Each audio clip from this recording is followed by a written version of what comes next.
안녕하세요. 저는 경기도에 사는 30대 초중반 여성입니다. 여러분은 이번 여름에 맛있는 수박 많이 드셨어요? 저는 올해 여름도 수박을 엄청나게 많이 썰었습니다. 수박이 맛있어도 껍질 때문에 손이 안 간다는 분들 많으시더라고요. 어렸을 때는 엄마께서 수박 손질해서 냉장고 넣어두시곤 했는데 그게 바로 자식 사랑하는 마음이셨겠죠? 저는 그런 마음으로 열심히 맛있는 과일을 고르고 세척하고 다듬어서 판매하고 있는 과일 도시락 가게 사장입니다.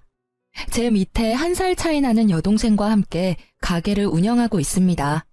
과일 도시락 한다고 하면 그게 돈이 되냐며 여쭤보는 분들 많으세요.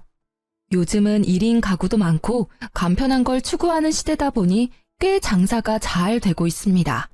대학생부터 바쁜 직장인분들까지 다양한 연령대에서 많이 주문해주고 계세요.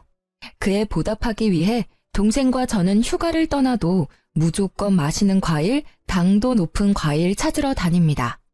그렇게 저희 자매가 적은 돈으로 창업한 게 대박나서 가게 때문에 진 빚은 따로 없어요. 코로나 때도 주문건이 오히려 급증했고 병원이나 자가격리하는 분들께 많이 배달 갔습니다.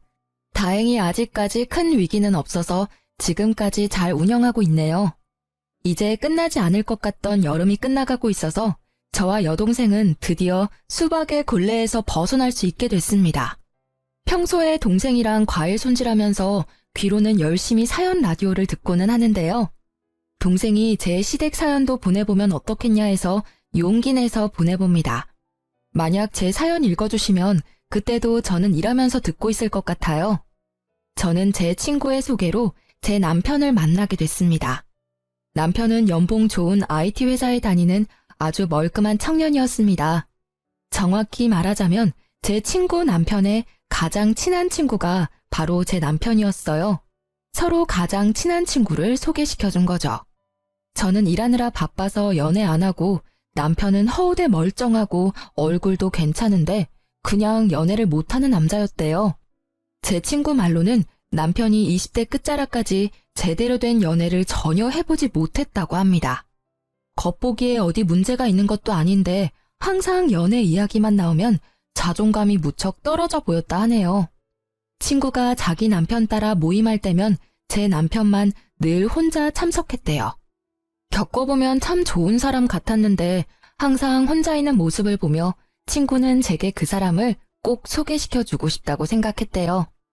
저는 혹시라도 그 사람이 어디 모자란 사람이 아닐까 걱정도 했는데요. 아무렴 친구가 그런 사람을 제게 소개해줄 리 없다 생각하고 소개팅에 속는 셈 치고 나가봤습니다. 처음 만났을 때 남편은 저와 눈을 잘 못 마주치더군요. 완전 쑥맥이구나 싶었는데 두 번째 만남에서는 낯가리는 게 없어졌는지 말도 잘하고 유쾌했습니다. 저는 단도직입적으로 남편에게 물었어요. 성원 씨는 왜 그동안 연애를 못했어요? 혹시 저처럼 일 중독인가요? 농담인 거 아시죠? 저의 농담 섞인 물음에 남편은 당황한 얼굴이 역력했어요. 그러다 제게 솔직히 털어놓더군요. 사실 저희 엄마께서 좀 많이 극성이세요. 그때 남편의 얼굴에 들이오는 그림자를 보며 뭔가 저만의 사정이 있구나 싶었어요. 전혀 마마보이로는 안 보였으니 저는 차분히 이야기를 들어보기로 했습니다. 남편이 평범하게 연애를 시작하려고 하면 그럴 때마다 어떻게 어머니께서 아시고는 상대방 여자를 알아내 둘 사이를 회방 놓았다고 합니다. 어머니 본인이 검증한 사람 아니고서는 절대 집안에 못 들이신다고요. 대신 어머니께서 교회에 있는 참한 처자 연결시켜준다고 항상 소개해 주셨다네요. 그렇게 만난 사람들은 이성적으로 끌리지도 않고 서로 마음에 안 들어서 연애를 그냥 포기했다고 말하는 남편이었습니다. 그 사정이 짠하기도 하지만 이런 사람과 만약 결혼한다고 상상하니 조금 암담하더군요. 게다가 저는 기독교인도 아니었습니다. 아들에게도 감당하기 힘든 어머니인데 며느리에게는 얼마나 버거울까 싶었어요. 그래서 저는 조금 속물 같아도 어쩔 수 없이 제 미래를 위해 남편을 멀리했습니다. 그런데 이상하게 남편의 얼굴이 계속 생각나더군요. 이건 뭐 상사병도 아니고 일하다가도 매번 그 사람 얼굴이 아른거려서 아주 혼났습니다. 제가 남편에게 정중하게 거절의 의사를 밝혔지만 남편은 답장이 없어도 포기하지 않고 연락을 계속하더라고요. 날씨가 좋은데 산책이라도 가지 않겠냐는 그런 말들을 보면서 어느 순간 저 또한 마음이 열렸습니다. 가끔 만나서 밥 한 끼 먹고 영화 한 편 보고 그러다 자연스럽게 정이 붙었어요. 남편을 만나볼수록 너무 착하고 선한 사람이란 걸 알게 됐습니다. 경제관념도 뚜렷했고 직업도 괜찮았고 성품까지 괜찮은 남편이었기에 두 눈 질끔 감고 딱 남편만 보고 저는 결혼을 결심했습니다. 결혼 전 예비 시무를 극복한다면 결혼 후에는 뭐 어렵겠냐며 제가 조금 오만했었죠. 엄마께서는 어려운 길 사서 간다고 걱정하시고 말리시다가 남편 만나보시곤 너무 괜찮은 청년이라며 꽉 잡으라고 응원도 해주셨어요. 철저하게 연애 사실을 숨긴 남편이 결혼한다고 집에 선언하자 예비 시모께서는 뒤집어졌다 합니다. 어떻게 나 몰래 연애질을 했냐고 아주 분하시다고 길길이 날뛰셨대요. 주눅든 남편에게 이야기를 듣고 저도 그제서야 겁이 나더군요. 제가 이 사람을 얼마나 사랑하면 안 해도 되는 모험을 하고 있구나 싶었어요. 예비 시댁에 인사드리러 갈 때는 정말 단단히 마음을 먹어야 했어요. 남편은 결혼 약속한 제가 어머니 때문에 도망이라도 갈까봐 계속 안절부절해 했습니다. 저는 그런 남편을 안심시키고 스스로 마인드 컨트롤했고요. 어떤 상황이 일어나도 놀라지 말자, 겁먹지 말자 이 두 가지만 생각하고 예비 시댁에 인사를 드리러 갔습니다. 당시에는 무슨 담력 테스트라도 하는 기분이었어요. 지금에서야 웃으며 이야기할 수 있네요. 그때는 정말 심각했습니다. 어머니, 좋았어요. 어머님, 안녕하세요. 처음 뵙겠습니다. 예비 시모는 남편을 한번 휙 노려보시더니 이내 제게 말씀하셨어요. 그래요. 종교는 있고? 아, 어머님, 저는 무교입니다. 아, 부모님께서는? 어머니께서 불자세요. 아버지는 저처럼 무종교이시고요. 이래서 내가 교회에서 짝 만나야 한다고 한 거야. 모태신앙에 독실한 크리스천 자매님들 두고 지금 성원이 너 뭐 하는 거니? 더 들어볼 필요도 없다. 엄마, 제가 말씀드려서 이미 알고 계셨잖아요. 이러실 거면 식사는 왜 하러 오라고 초대하셨어요? 성원 씨, 침착해.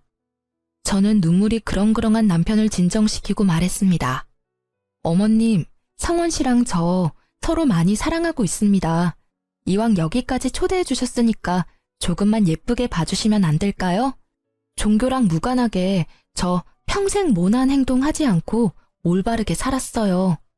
그래요?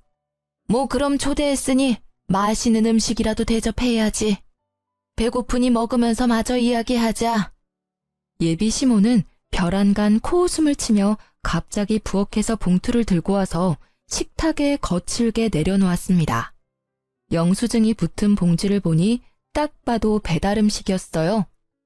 어머니, 배달시키셨어요? 아, 저희 같이 처음 인사드리는 자리인데 제가 밖에서 모시겠다고 했을 때 거절하시더니 도대체 왜 이러세요? 내가 뭘? 아가씨, 내가 배달 음식 시켜서 기분 나빠? 저는 그때 남편을 꼭 붙잡고 괜찮다며 등을 다독였습니다. 집에 초대해놓고 배달 음식 시켜놓고 기다린 예비 시모, 여러분이 보시기엔 어떠신가요? 머저리같이 거기서 또 먹었냐고 저는 엄마께 등짝을 맞기는 했어요. 하지만 기싸움하는 예비 시모께 지고 싶지는 않더라고요. 이대로 포기하면 제가 사랑하는 사람이 평생 이 굴레에서 벗어날 수 없겠구나 싶었거든요. 남편이 워낙 순한 사람이고 어렸을 때부터 엄한 어머님께 혼나면서 자라서 그런지 어머님 호통에 몸부터 굳더라고요. 상원 씨, 나 괜찮아. 냄새가 좋네요, 어머님. 땡땡 갈비찜이네요. 저 여기 갈비찜 되게 좋아해요. 배달이든 아니든 뭐가 중요해요? 어머님께서 직접 저 생각해서 메뉴 고르고 주문하신 건데. 맛있게 잘 먹겠습니다. 저는 속으로 그나마 치킨 아닌 게 어디냐며 갈비찜을 아주 맛있게 먹었습니다. 배달 음식이긴 하지만 그래도 갈비를 시키셨네 하고 머릿속을 긍정적인 생각으로 가득 채우려고 노력했죠. 제가 세상 구김살 없이 굴자 예비 남편과 함께 당황하던 예비 시모였어요. 진심으로 너무 맛있게 먹으니 예비 시모께선 이내 못마땅한 얼굴을 하시고 말씀하더라고요. 되게 얄밉게 먹는다. 복스럽게 먹는 거랑 얄밉게 먹는 건 달라요. 잘 먹는 거 보기 좋은 사람이 있고 아닌 사람이 있어. 아가씨는 그 후자에 해당하네.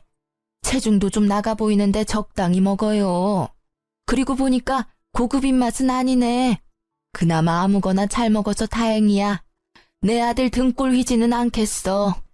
네, 저 어머님이랑 입맛 비슷한가 봐요. 맛있네요. 맛집이라 시켜주신 거 아닌가요? 뭐? 아이고 참나. 내 아들이 괜찮은 교회 처자들을 다 거절해서 이제 마땅히 소개시켜줄 사람 없어 너 허락한 거야. 어디 네가 마음에 들어서 부른 줄 아니? 머리 꽃단 사람처럼 실실 웃지 마라. 보기 좀 그렇다. 선 넘는 예비 시모의 말에 속이 뒤집어져 저도 웃으며 말씀드렸습니다. 네, 저도 다른 건 안 보고 이 사람 하나만 보고 결혼하는 거예요. 뭐? 그게 무슨 뜻이냐? 네? 어머님, 아무 뜻 없어요. 하고 예비 시모의 심기를 은근히 긁어드렸어요. 지지 않는 제 태도에 의외로 예비 시모는 괴롭히는 재미도 없는지 더 이상 안 건드리더라고요. 무사히 식사를 끝내고 남편은 어머니 대신 미안하다고 제게 얼마나 사과했는지 몰라요. 예비 남편 말 들어보니 시모께서는 원래 종교가 없었는데 나이 들어 기독교에 푹 빠지셨다고 해요. 학생 때부터 장남과 차남인 남편까지 억지로 끌고 교회를 가셨다고 합니다. 시숙은 교회에 거리낌이 없었는데 남편은 어릴 때부터 반항을 심하게 해서 어떤 날은 시모가 때려서 교회에 데리고 가기도 하셨대요. 성인이 되어 남편이 독립하고 나서야 시모의 강요에서 벗어났지만 남편이 교회에 안 나오자 두 아들을 차별하시고 막말도 많이 하셨다 합니다. 그 뒤로도 계속 남편을 통제하시려고 연애도 결혼도 회방을 놓으신 거죠. 저는 친모가 맞는지 의심까지 들었는데 인사드릴 때 보니 남편과 시모께서 얼굴이 닮았더라고요. 시모와 첫 만남은 매우 강렬했지만 다행히 그때 이후로는 별일 없었어요. 상견례 때도 많이 걱정했는데 그나마 어른들끼리의 자리에서는 완전히 예를 갖추시더라고요. 그 덕에 저희는 무사히 결혼을 진행하게 됐습니다. 그런데 또 뜬금없이 식장 예약까지 다 잡았는데 시모께서는 결혼식을 교회에서 꼭 해야 한다고 고집을 부리셨습니다. 게다가 친정엄마께서는 불교를 믿으셔서 참 애매한 상황이었죠. 남편은 당연히 예식장 빌려서 결혼한다고 시모께 말씀드렸지만 시모께서는 본인 의견 안 들어준다고 제 앞에서 또 막말을 하셨어요. 성원이 너 정말 결혼 잘못하는 거야. 그리고 소라 너 내가 많이 양보했는데 식장까지 양보해야 되니? 우리 성원이는 교회에서 결혼해야 돼. 어머님, 저희 이미 업체 통해서 식장 다 예약했어요. 식장, 드레스, 메이크업 다 묶여져 있어서 어쩔 수가 없어요. 원하시는 대로 못해드려서 죄송합니다. 게다가 교회에서 하면 하객분들 식사 문제도 번거로워지거든요. 출장 뷔페 불러야지. 출장 뷔페보다 하객분들은 호텔 식사가 더 마음에 드실 거예요. 귀한 걸음 해주신 분들께 퀄리티 좋은 음식 대접해드려야죠. 하여튼 한마디를 안 줘 한마디를. 억지 부리며 저를 타박하는 시모를 보고 남편도 나서더군요. 엄마, 제발 좀 억지 그만 부리세요. 나 기독교인도 아니잖아요. 제가 왜 교회에서 꼭 결혼해야 해요? 어렸을 때는 엄마가 끌고 가셔서 어쩔 수 없이 교회 다녔지만 지금은 아니라고요. 그러니까 당연히 교회에서 할 필요는 없죠. 왜 이 사람 탓을 해요? 우리 둘 다 무교니까 식장 빌려서 결혼하는 게 당연한 거잖아요. 게다가 예약 다 끝났고 남은 잔금만 치르면 끝인데 왜 이제 와서 이러시는 건데요? 저희 둘 다 양가에 아무런 도움 안 받고 저희 돈으로 하는 거니까 제발 저희 존중 좀 해주세요. 어머머 잘났다 그래. 내가 너 결혼하는데 돈 안 보태줬으니 잠자코 있다가 결혼식에만 참석하라는 말이지? 소라 제가 그렇게 말하라 시켰니? 웃겨 정말. 어디 부모 공경할 줄도 모르고. 아니요, 제 의견이에요, 엄마. 소라 씨 탓 좀 그만하세요. 교회에서 결혼해야 더 이득이라고. 결혼식을 교회에서 하면 어쩔 수 없이 신도들 참석해서 축의금 배로 들어올 텐데. 어머님, 그럼 혹시 저희 친정어머니께서 저희한테 절에서 결혼식 하라고 말하면 어떠실 것 같아요? 엄마께서 무작정 절에서 하자고 하셨어도 저는 똑같이 거절했을 거예요. 어머님 교회 신도분들도 다 모시고 절에 오실 수 있으세요? 문올리에 문올리로 반박하는 제 말에 시모께서는 말문이 막혀버리시더군요. 뭐? 아니 절에서 결혼하는 사람이 어딨어? 아유, 말을 말자. 소라 너 참 맹랑하다. 결혼식 올리기도 전에 내 아들 어떻게 저렇게 구워 삶았니? 저는 빨리 결혼식만 잘 끝내자 생각뿐이었어요. 어차피 시모랑 집이 멀어서 자주 볼 일 없었으니까요. 그리고 어렸을 때 트라우마를 이겨내고 저를 위해서 시모께 대신 화내주고 목소리를 내는 남편의 태도 보고 저는 더 안심하고 결혼을 하게 됐습니다. 그런데 결혼하자마자 시모는 또 종교를 빌미를 삼아 저를 괴롭히더군요. 어머님과 시숙네 가족들은 기독교인이 차남이 제사를 다 지내야 한다며 저를 부르셔서 제사 음식 마련을 하셨죠. 애초에 기독교인이면서 제사를 꼭 지내겠다는 마음이 좀 저로서는 이해가 안 됐습니다. 그럼에도 불구하고 저는 어머님께 시달릴 거 예상하면서도 결혼 후 첫 제사이니 도와드리러 간 거였어요.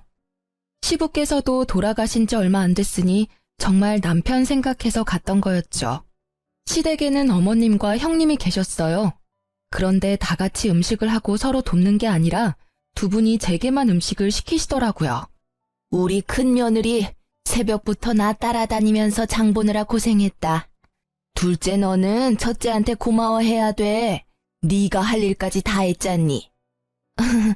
형님 감사합니다. 그 시간에 저희 가게에 과일 들어오는 시간이라 시간 뺄 수가 없었어요. 동서, 가게에 신경 쓰는 만큼 시댁에도 신경을 써야지.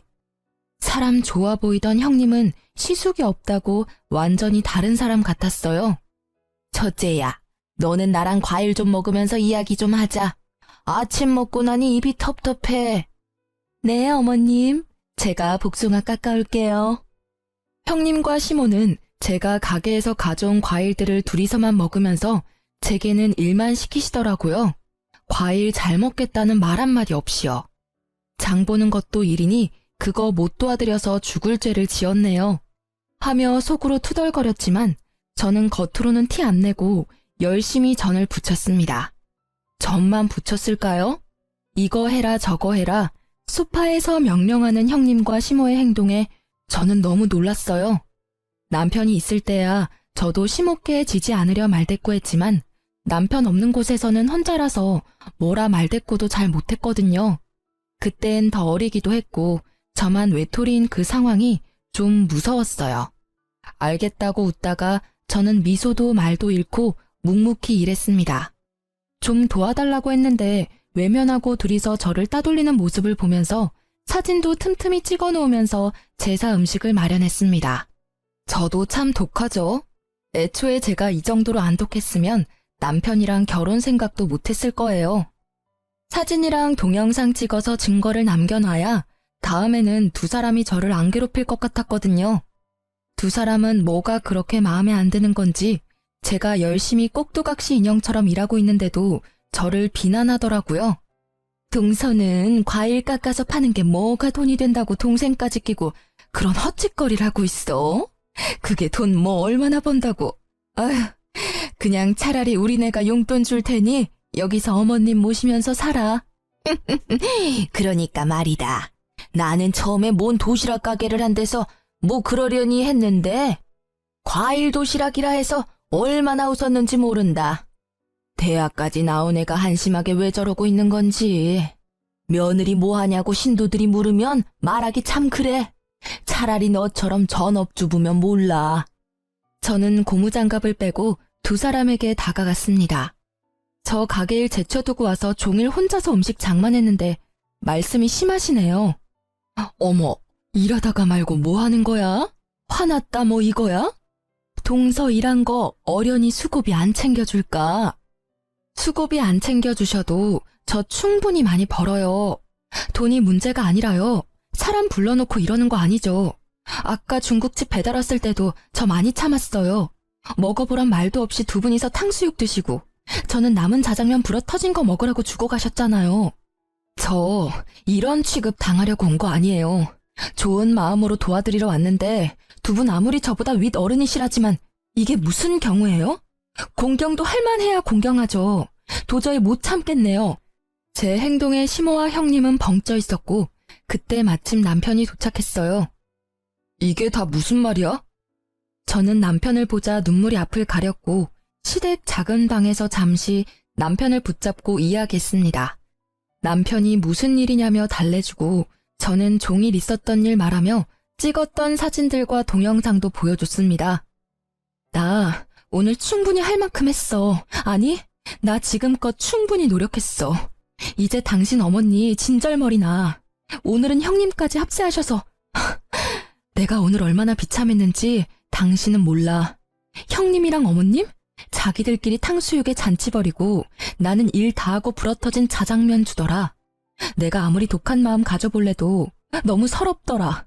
나 당신 하나만 보고 결혼했는데 막상 하고 나니 너무 힘들다. 이제 겨우 시작인데 내가 앞으로 버틸 수 있을지 모르겠어. 여보, 이런 취급받게 해서 너무 미안해. 이게 다 내가 못나서 일어난 일이야. 집에 가자. 다신 여기 안 와도 돼. 남편은 제 손을 잡고 작은 방에서 나와 시댁 거실 중앙에 섰습니다. 남편이 뭐라 말하기도 전에 시모가 먼저 말을 꺼냈습니다. 또 저 건방지다고 할 줄 알았는데 이번엔 또 다르게 저를 골리시더라고요. 우리 작은 며느리 손맛이 아주 좋아. 성원이 넌 결혼 잘했다. 앞으로는 소라가 전적으로 오늘처럼 시댁 제사, 시댁 행사 음식하면 되겠어. 저는 앞치마를 벗어던지고 말했어요. 온 가족이 함께하는 것도 아니고 어떻게 막내 며느리한테 일을 다 떠넘기실 생각만 하세요? 어머님 정말 실망이에요. 이 정도일 줄은 몰랐습니다. 저 이제 어머님이랑 잘 지내보려고 노력 안 할 거예요. 아니, 저 대드는 것 좀 봐라. 저 맹랑한 것. 기분 안 상한 척 늘 빙구처럼 실실 웃더니 이제야 본색을 드러내네. 성원아, 너도 봤지? 남편은 그런 시모를 쳐다보지도 않은 채 외면하며 말했습니다. 오늘부로 저 이 집 사람 아닙니다. 딱 이 한마디만 했을 뿐인데 남편의 선언에 시모는 뒷목을 잡으면서 쓰러지는 신용을 하더라고요. 남편에게 불쌍한 척했지만 남편은 냉정하게 굴었습니다. 이 사람 종처럼 부려먹으니까 이제 속이 시원하세요? 저 다신 이 집에 안 와요. 어머니, 이제 이렇게 부를 일도 없어요. 다신 제 얼굴 볼 생각하지 마세요. 그리고 형수님, 결혼 막 하셨을 때 제가 옆에서 얼마나 도와드렸어요. 저 생각해서라도 이 사람한테 그러시면 안 됐죠. 아유, 서방님, 저는 동서가 미워서 그런 게 아니라 어머님께서 그러시자 하시니 뜻을 따른 것뿐이에요. 악의는 없었어요. 넌 지금 내 편을 들어야지. 말을 그런 식으로 하면 어떡해? 어머님, 그게 아니라. 다들 이렇게 서서 뭐 하세요? 마침 도착한 아주버님은 사태 파악하시느라 정신 없어 보였네요. 형, 나 형도 안 볼 거야. 우리 가족 이제 제발 인연 끊고 살자. 형이 어머니 모시고 잘 살아봐. 난 진짜 더는 못해. 뒤늦게 도착한 시숙에게 인연 끊자는 남편을 보고 시모께서는 어디 장남한테 말을 그따위로 하냐고 되려 화를 내셨어요. 너 어디 네 형한테 그따위로 말해? 감히 우리 장남한테? 어머니, 저 생활비도 이제 안 보낼 테니까 그렇게 하세요. 냉정하게 말하는 남편의 말에 시모는 코웃음을 치셨죠. 남편이 시모께 생활비를 보탠지는 저도 잘 몰랐습니다. 각자의 수입은 각자 관리하고 생활비만 각출해서 썼으니까요. 생활비는 우리 장남이 주고 있는데 넌 무슨 헛소리냐? 임마, 당장 네가 안 도와주면 어떡해. 엄마, 뭘 어떻게 하셨음 순하디 순한 성원이 입에서 저런 말이 나와요? 지난 몇 개월간 성원이가 엄마 생활비 드린 거라고요. 남편과 시숙의 대화는 이상하게 흘러갔습니다. 들어보니 시숙께서는 다니던 회사에서 정리해고를 당하셨고 형님과 시모께 차마 말도 못 꺼낸 채 매일 회사에 출근하는 척 했던 거예요. 그래서 대신 여유로운 남편이 형님네와 시댁 생활비 구멍나지 않게 메꿔줬던 거고요. 금방 마땅한 일자리를 못 구하고 있던 아주버님은 매일 정장을 입고 출근하는 척 하시곤 면접 보러 다니거나 일용직 일을 하셨다 합니다. 상황을 전혀 모르고 있었던 형님과 시모는 주저앉더라고요. 아주버님은 어머님께 쓴소리를 하다가 이내 형님에게 왜 섣불리 행동했냐며 큰 소리를 내고 말았습니다. 당신은 엄마가 아무리 그러시자 해도 당신까지 그러면 안 되지. 당신도 결혼할 때도 똑같이 겪었으면서 그때 내 동생이 얼마나 당신 편 들어줬어. 은혜를 갚지는 못해도 이렇게 뒤통수 치면 안 되지. 형님은 바로 깨갱하며 잘못했다고 용서를 구했죠. 미안해, 동서. 내가 생각이 짧았어. 형님이 미안하다고 하셨지만 저는 열이 받을 대로 받아서 사과 받기 싫다고 외면했습니다. 그러자 아주버님도 함께 사과하더군요. 재수씨, 제가 정말 면목이 없네요. 죄송해요. 시부께서 돌아가시고 시숙이 시댁의 실질적인 가장이기에 시모께서는 장남 눈치를 엄청 봤었는데요. 알고 보니 남편이 도와주고 있었으니 시모도 금방 꼬리를 내리셨죠. 아니 뭐 결혼 후에 신고식 한 거 가지고 그러니. 남자들은 빠져라. 여자들 일이니. 소라야, 내가 미안하다. 서운하게 느꼈으면 말이다. 나는 평소대로 했는데 네가 너무 오늘따라 많이 감정적인 것 같구나. 그러자 아주버님이 답답하다는 듯 시모에게 따졌습니다. 엄마, 사과를 하시려면 좀 진정성 있게 똑바로 사과하세요. 인정 못 하시는 거예요? 제발 연세 좀 생각하세요. 철 좀 드시라고요, 제발. 안 되겠어요. 저 이번 주부터 교회 안 나갑니다. 이제 엄마께서 부탁하시는 일 저도 안 해요. 에이그, 뭔 소리야 그건. 너 지금 교회 얘기가 왜 나와? 멀쩡히 다니던 교회를 왜 안 가? 엄마가 평생 소원이라고 둘째 교회 안 다니니까 저라도 나오라고 제발 부탁한다고 그렇게 말씀하셔서요. 저 아무리 피곤해도 이 사람 데리고 같이 교회 나섰어요. 그런데 엄마는요, 교회랑 교회 사람들 챙기기 이전에 집안에 들인 귀한 식구부터 챙기세요. 어떻게 한 식구 된 사람을 이렇게 구박하세요? 지금 제가 아무리 뭐라고 해도 안 바뀌실 거 알아요. 그러니 제가 그냥 교회를 안 나갈게요. 그럼 좀 바뀌시겠죠. 이러다 저희 형제간도 원수 되겠어요. 저도 어느 정도 예상은 했지만 시모께서는 정말 신앙심이 깊은 것보다는 교회에 매일 자식 자랑을 하러 다니시던 거였어요. 본인께는 자랑거리인 아들들인데 저희 남편 둘째는 교회 질색하고 큰아들인 시숙이라도 어떻게 데리고 가셨는데 이제 못 데려간다니 겁이 나셨나 봐요. 시모는 갑자기 울먹거리곤 잘못했다고 남편에게 용서를 구하기 시작했습니다. 차마 그 모습을 지켜보기도 그렇고 그렇다고 어머님의 진심 없는 사과를 받고 싶지도 않아서 저와 남편은 함께 집으로 돌아갔습니다. 그날 누구의 사과도 받아들이지 않고 시댁을 벗어났죠. 그러니 저와 남편에게 매일같이 미안하다고 3명에게 번갈아가며 연락이 왔습니다. 남편은 이참에 번호를 바꾸자고까지 말했어요. 저뿐만 아니라 긴 세월 남편 가슴에도 단단히 응어리가 져 있었던 것 같습니다. 그렇게 연락을 끊고 지내니 회복은 빠르게 되더군요. 저와 남편은 굳이 그날 일과 시댁 관련 일은 서로 말 꺼내지 않았어요. 그런데 어느 날 가게에서 찾아온 시숙과 형님, 그리고 시모를 보는데 그날 기억이 떠오르면서 트라우마가 생길 것 같더군요. 다행히 가게에는 저보다 더 기센 여동생이 함께 있었습니다. 안녕하세요. 어머, 다들 갑자기 어쩐 일이세요? 제 동생은 이미 제게 들어 사정을 다 알고 있었지만 밝은 얼굴로 시댁 식구들께 인사했고 저는 인사도 하지 않은 채 조용히 과일을 세척하고 있었습니다. 이 나이 먹고 내가 며느리한테 사과하러 여기까지 왔어요.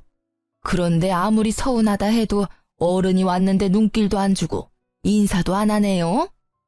여전히 말을 밉게 하는 시모와 옆에서 눈치만 보고 있는 형님 대신 아주버님이 한마디 하셨어요. 사과하러 왔는데 엄마 여기서도 심술 부릴 거예요? 아, 그래, 사과하자고. 얼른 하고 가자고. 그러자 제 동생은 별안간 웃음이 빵 터져서 웃었어요. 사돈 처녀는 뭐가 그렇게 웃겨서 어른 두고 그렇게 웃음이 터졌어요? 어머, 죄송해요. 제 가게에서 제가 웃는 것도 맘대로 못 웃는 거죠? 사과하시러 오신 건 맞으세요? 그럼 말로만 사과하시면 안 되죠. 언니, 먼저 퇴근해. 응? 언니 종일 부려먹은 거 사과하고 싶으시다잖아. 내가 기회는 드려야지. 언니는 그만 들어가 봐. 자자, 이럴 시간이 없어요. 얼른 앞치마들 하시고요. 제가 매뉴얼 설명 드릴 테니 그렇게만 하시면 문제 없습니다. 위생모 써주시고요. 당황해하는 시댁 식구들께 동생은 위생모와 앞치마를 내밀고 형님과 시숙은 말없이 착용하더라고요. 반면 시모는 눈에 쌍심지를 켜셨죠. 사돈 처녀, 지금 뭐 하자는 거야? 내가 사과한댔지 일하러 왔댔어? 니들은 또 왜 그걸 하고 있어? 얼른 벗어. 어쩌죠? 말로 하시는 사과는 별로 안 받고 싶은데 왜 진심도 없는 사과를 자꾸 하세요? 저희 언니가 받기 싫다잖아요. 근데 그때 저희 언니 무임금으로 부려먹으신 건 갚으셔야죠, 사돈 어르신. 제 동생은 저를 조기 퇴근시키고 기어코 시숙, 형님 그리고 시모께 가게 일을 시켰습니다. 저희가 가게는 조그맣지만 하루에 한 트럭 과일이 배송 오면 다 정리하고 세척하고 다듬는 게 시간이 많이 걸려요. 시모는 아들들이랑 화해는 하고 싶으니 마지못해 일을 하기 시작했죠. 동생은 자기보다 나이 많으신 제 시댁 식구들에게 야무지게 일을 시켰대요. 이거 이렇게 힘들다고 던지시면 과일 흠집 나요. 아유, 입으로 들어가면 다 똑같지. 이제 흠집 날 때마다 그 과일은 개인 사비로 구매하셔야 돼요. 제가 계속 지켜보고 있으니까 과일 던지지 마세요, 절대. 코딱지만한 가게에 웬 과일이 이렇게 많아? 시모는 투덜거리면서도 나름 열심히 가게 일을 도우셨다 합니다. 시숙과 형님은 의외로 실수 없이 묵묵하게 일을 잘하셨대요. 온종일 시달려도 일이 끝나질 않자 시모께서는 도망가려 했다네요. 어디 가세요? 아니, 사돈 처녀, 내가 급하게 일이 생겨서. 하시던 일은 다 마무리하셔야죠. 드실 점심도 이미 시켰는데요. 아이고, 사돈 어르신, 퇴근은 아직 멀었습니다. 얼른 다시 들어가 주세요. 시모는 입을 삐죽거리며 다시 일하러 들어가고 형님과 시숙은 군말 없이 열심히 땀까지 삐질거리며 도우셨다고 합니다. 오후 5시까지 일을 시킨 동생은 오늘은 일당이 없다고 얘기했다고 합니다. 시숙과 형님은 알겠다고 고개를 끄덕이고 어머님께서는 분하다고 망고를 몇 개 챙겨가시더래요. 분하다고요. 그렇게 저 대신 동생이 야무지게 복수해줬네요. 동생이 적당히 시댁 식구들 돌려보낼 줄 알았는데 전에 저 오는 것 보고 마음이 많이 쓰였었나 봐요. 그런데 시숙과 형님께서는 내일도 오면 안 되냐고, 내일은 돈 줄 거냐고 여쭤보셨대요. 일손 부족하면 돕겠다고요. 이쯤 하셨음 언니도 마음 풀렸을 거예요. 잘 말씀드릴게요. 내일은 안 오셔도 돼요. 저도 티는 안 냈지만 불편했거든요. 오늘 아무쪼록 고생 많으셨습니다. 드시고 싶은 과일 몇 개 챙겨가세요. 돈은 못 드리지만요. 여기 장사가 되게 잘 되네요. 아침에 들어온 과일들 거의 다 나갔잖아요. 둘이 일하시기엔 너무 일이 힘들 것 같아요. 저희가 도울게요. 말씀드리기 좀 그렇지만 저희 남편 아직까지 실직 상태라 형편이 좀 어려워요. 도울 수 있는 일 있으면 도우면 안 될까요? 그리고 전에 동서한테 함부로 말해서 진짜 미안했다고 사과 좀 전해줄래요? 시숙은 자존심 때문인지 아무 말도 못 꺼내고 대신 형님께서 가게의 사정이 여러모로 힘들다고 하소연했다고 합니다. 저희 동생은 냉정한 편이라 얄짤없이 다 큰 분들이 알아서 일자리 구하시라고 쫓아냈다고 합니다. 동생도 형님이 이때까지 제 욕을 어떻게 했는지 저를 통해 다 들었으니까요. 갑자기 장사 잘 되는 거 보고 혹해서 태도 바뀌는 게 아닐 것 같겠죠. 다음 날도 또 찾아와서 일하셔도 돈 못 준다 하니 형님 내외는 돈을 주지 않아도 되니 일만 시켜달라고 넙죽 엎드리더라고요. 저는 깜짝 놀라 이러들 나시라고 했죠. 왜 이러시는 거예요? 저 마음 정말 불편해요. 재수씨, 저희 일 좀 가르쳐주면 안 돼요?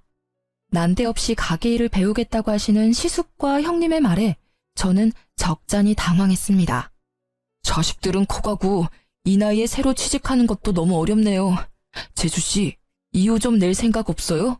정말 염치 없지만 좀 도와주세요, 재수씨. 동서, 내가 진짜 잘못했어. 죽을 죄를 졌어. 한 번만 봐주라, 응? 2호점을 낼 생각도 누군가에게 저희 사업 비법을 전수할 생각도 하지 못했는데 아주버님이 저희 가게랑 상권이 너무 메리트 있다는 말을 하시며 애원하는데 제 돈 드는 것도 아니고 속도 없이 또 도와드리게 됐습니다. 사실 제가 도와드렸다 하지만 동생이랑 저는 두 분이 계시니 쉬는 시간이 더 늘어서 한편으로는 좋기도 했습니다. 가게가 좁아서 4명이나 있기엔 비좁았고 2호점을 내기 전까지만 저는 일을 쉬고 제 동생의 진두 지휘 아래 아주버님 내외가 저희 가게에서 함께 일을 시작했습니다. 그렇게 두 분이 2달 가까이 치열하게 배우셨고 저는 그만큼 월급도 든든하게 챙겨드렸습니다. 저는 두 분이 가게에 계신 덕분에 시간이 나서 여행도 다녀왔습니다. 제가 가게에 복귀하고 더 이상 일손은 필요 없다고 말씀드리니 이때까지 정말 고마웠다며 그동안 몸은 힘들어도 일 배우는 게 너무 행복했었다고 하더라고요. 그렇지만 아직도 제가 화난 줄 알고 더 이상 갈 곳이 없어졌다며 앞날을 걱정하더라고요. 아니, 여기에서 두 분 충분히 가르쳐드렸잖아요. 이제 2호점 오픈하셔야죠. 그 동네에 오픈하실 수 있게 도와드린다니까요. 이제 저희 가게는 나오실 필요 없어요. 제 말을 이제야 이해한 두 분은 부둥켜 안고 눈물까지 흘리더군요. 그렇게 제가 2호점 오픈까지 도와드리고 남편은 제게 대인배라 박수 쳐줬어요. 저와 달리 남편은 아직까지 형 내외와 어머님이 밉다고 연락조차 안 했거든요. 남편은 제게 미안해하면서 고마워했습니다.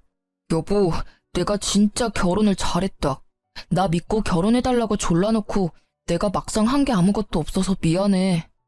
시모는 그 모든 과정을 지켜보시곤 크게 깨달은 바가 있었는지 그냥 하는 사과가 아니라 어느 날 가게까지 찾아와 진심으로 제게 미안했다고 사과했습니다. 소라야, 내가 너무 철없었지? 미안하다. 너 보고 내가 많이 놀랐어. 굳이 그럴 필요까지 없는데 나서서 큰아들 내외까지 신경 써주고. 나보다 네가 낫다. 성원이는 아직도 화가 많이 났지? 나도 결혼하고 의지할 곳이 많이 없었어. 근데 교회 다니면서 사람들 만나고 거기서 자식들 자랑하다 보면 내가 너무 특별해지는 기분이 들었어. 너무 행복했지. 그래서 자식들 더 괴롭혔어. 특히 교회 안 간다는 성원이한테는 더 모질게 굴었지. 이제 그렇게는 안 살려고 한다. 시모의 진심을 남편에게 전해봤지만 남편은 어머니 안 보겠다는 말이 아직 유효하다고만 말했어요. 난 아직까지 엄마가 너무 미워서 얼굴 제대로 뵐 자신이 없어. 진심으로 내가 어머니 미워하는 마음이 다 없어져야 마주할 수 있을 것 같아. 엄마도 정말 바뀌셨다면 이런 내 마음 이해하시겠지. 이제 효도는 형한테 다 맡길 거야. 형한테는 엄마가 때리거나 모질게 대한 적 없었겠지만 난 언제나 엄마한테 상처받기만 했어. 이렇게 남편은 냉정하게 밀어내더라고요. 저는 처음부터 남편만 믿고 결혼했으니까 착한 며느리 대신 그냥 남편의 아내로서 남편을 지지하기로 했습니다. 그 뒤로는 저도 시모와 따로 연락을 주고받지는 않았습니다. 어머님께서도 제게 따로 연락하지 않으셨어요. 아주버님에게 전해 들은 바로는 어머님이 기가 많이 죽으셨고 더 이상 억지나 심술을 부리지도 않으신대요. 돈 자랑 아들 자랑 하러 다니던 교회에서는 이제 아들 자랑 대신 신도들과 함께 자원봉사를 하고 지낸다셔서 조금 놀랐습니다. 그리고 어머님은 더 이상 첫째 내외의 경제적 도움을 안 받는다 하시네요. 예전에는 완전히 의지하셨는데 지금은 시간 날 때마다 아르바이트를 하신다고 들었습니다. 이제는 경제적으로 여유가 생기신 아주버님이 도와드릴 수 있다고 말씀드렸지만 어머님께서는 나중에 본인 몸이 아플 때나 좀 도와달라고 하셨대요. 지금은 멀쩡하시니 본인이 해결하시겠다고요. 참 나이 들어서 바뀌는 거 어려운 일인데 그렇게 많이 바뀌셨다는 말에 정말 놀랐어요. 아주버님과 형님께서는 제가 도와드린 가게 2호점이 잘 되고 있어서 매일 행복하게 고군분투하고 계신다 해요. 시댁 식구들 다들 억지로 모여서 얼굴 보고 지내지는 않지만 시간이 지나면 또 어떻게 될지 모르겠습니다. 일단 시간에 맡겨보려고 해요. 언젠가 남편의 마음이 풀어지고 다 같이 예전 일 잊고 함께 식사하는 날이 오겠죠. 각자의 자리에서 최선을 다하는 중이에요. 저도 그때까지는 남편의 뜻을 존중하려 합니다. 지금까지 제 긴 사연 들어주셔서 감사합니다.